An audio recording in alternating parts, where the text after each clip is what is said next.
We're going to start off actually with the college football, and I think it's kind of fun because I want you to pick and I'll pick, and we'll see how right we are. But we've got Notre Dame Thursday night, Notre Dame against Penn State, and then we've got Ohio State on Friday against Texas. What do you like in those as of right now? Are you leaning towards the Big Ten with Penn State, or do you think that Notre Dame? They had that one terrible game against Northern Illinois, right? That was it. But they've played. That guy's coached like an absolute stud that he is. What do you like in this one? Is it Alar, the quarterback from Penn State's pretty damn good? Well, I think he is, Pete, and I think the Notre Dame team is really good. I think they're ready to play a great game, and I think they could go all the way into the final game here. So I'm going to say Notre Dame takes it, Pete. Wow, I like that. I actually don't disagree with you. I agree with you. I think they've got a great tight end at Penn State. Everybody's heard about him all year. He's unbelievable. He's a running back. He can play almost any position, and he's just an unbelievable kid. And then the quarterback, everybody's wondering, why isn't he going to go into draft? He could potentially be the first pick in the draft. I mean, that's how good of a year the kid had.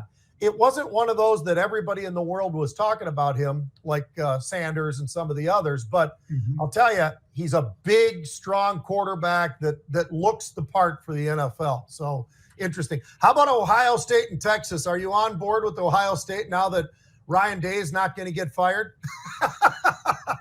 Well, that Michigan loss was terrible.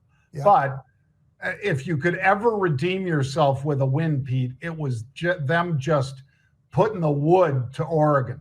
Yeah. And that Oregon team, a lot of us, because I'll put myself in that camp, thought that they were built to win it all. And yet Ohio State, if they play that game, Pete, if they have that kind of game plan for Texas, they could do Texas dirty just like they did Oregon, Pete, I think. So yeah. I'm Ohio State. I'm with you. I mean, I like Texas. I think they've got a lot of talent on that team. They obviously do. But I just think Ohio State has a couple of guys that are literally so NFL ready now. One of them is only a freshman, the receiver.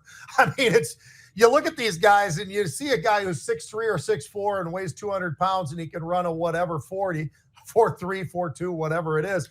But they also have great hands. I mean, they really do bring everything to the table. I got one last thing I'll throw out at you, John. You and I were kind of laughing and joking about LeBron and the NBA. And I'll tell you what, ESPN's licking their wounds on that foolish contract they gave the NBA because nobody watches it. Nobody watches it. And all you got to do is look at the numbers.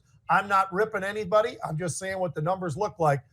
But, John, the viewership of college football, now that's a little bit of a different story. The viewership's up 58%, and it's up on engagement 230% on engagement. And in the playoffs, they're averaging just under 17 million viewers in the quarterfinals. So I think ESPN's making up for the mistakes that they made by giving that big contract to the NBA. And college football is here, man, and they've done the playoffs right from everything I've seen so far. Well, Pete, just to put an exclamation point on that, the NBA playoffs last year, the playoffs, 2024 playoffs, averaged 3.5 million viewers. Every college football playoff team the minimum was 10 million viewers.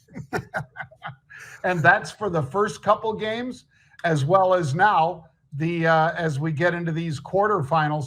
I mean, you're going to see some outstanding numbers. We already know that, and that'll begin, like you said, Pete, I guess tomorrow night, right? Yep, we start kicking everything off. Should be pretty exciting. All right, John, how about this one? Let's jump to the NFL. Yesterday we talked about, how, Black Monday, all the firings, all the things that happen it's what happens in the NFL every single year. And there's, give or take, probably call it 5 to 8 openings every year. So here are the openings, and you can just pluck out any one of them that you want. So I thought we'd have a little bit of fun and say, which job is the best job? Like what team either was not coached properly or has the potential to be a lot better than they maybe were. So here are the teams. You've got the Raiders, the Jets, New Orleans Saints, Bears, New England, Jacksonville. There are more to come because I don't know what's going on in Dallas, but the Chicago Bears keep wanting to talk to the head coach that might or might not get cut and blah, blah, blah. But what do you think of who we've got right now, John? Who's the best team that a guy, if you're one of those Detroit coordinators, right, you're going somewhere. You absolutely are. And Brian Flores from the Vikings most likely is going somewhere as well. What's the best job? What's the one with the least amount of pain before you finally get the winning side of things? Well, I think, Pete, the best job would be Bears because they're built to go if you get an O-line so that Caleb Williams can actually not get hit. 67 sacks, I think, or something like that, Pete. I believe it was a record. Yeah. But a job that's not open right now, Pete, I would say Bengals. If you put Flores, your guy, that D coordinator, give him that head job. And again, I know, folks, that the Bengals have not fired their head coach. But if they did, they fired their D coordinator, and he needed to go. Yep. But if you could walk into a situation, that's a good situation because Chase and Burrows are amazing together. If you had any defense at all, those guys would be a 10 or 12 win team right now. They were only, that far from making it anyway with zero defense. Right. So that would be another one, Pete. But I'm going to be a homer and say the Bears. Yeah, and I think that's fair. In my notes that I wrote down on each team, my first thought when I thought of the Bears, I go, you know what? What they need now is an offensive line. So I think you're exactly right. That quarterback can't get hit like that. He's going to be like Carr's older brother, who unfortunately had to play under those circumstances and didn't play very long because of it. He got hit so much that he was out of the NFL pretty rapidly. Mine is the Raiders, and here's why. I think their defense actually isn't all that bad. I think they've got some really talented players there, John. They need a quarterback. Obviously, the quarterbacks that they've got are not quarterbacks in the NFL that are going to win. So do they go free agency? Maybe. Do they maybe figure out something with the Minnesota Vikings to go with J.J. McCarthy, who, if he was in the draft this year, would probably be the first pick in the draft right now with the talent that he had last year, and the Vikings moved up to get him. So I think it's something like that. And if they can get a quarterback, they also might need a running back, but I think they can find that.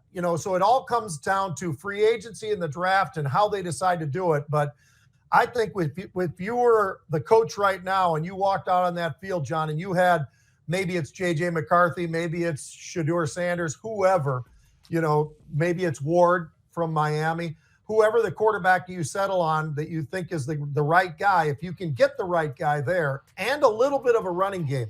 They were pathetic running the football. They absolutely couldn't do it. And a lot of the time that happens where you can't throw it because you can't run it. You can't run it, so that makes the throwing that much more difficult. That's where the Raiders work. So they probably need those two positions the most.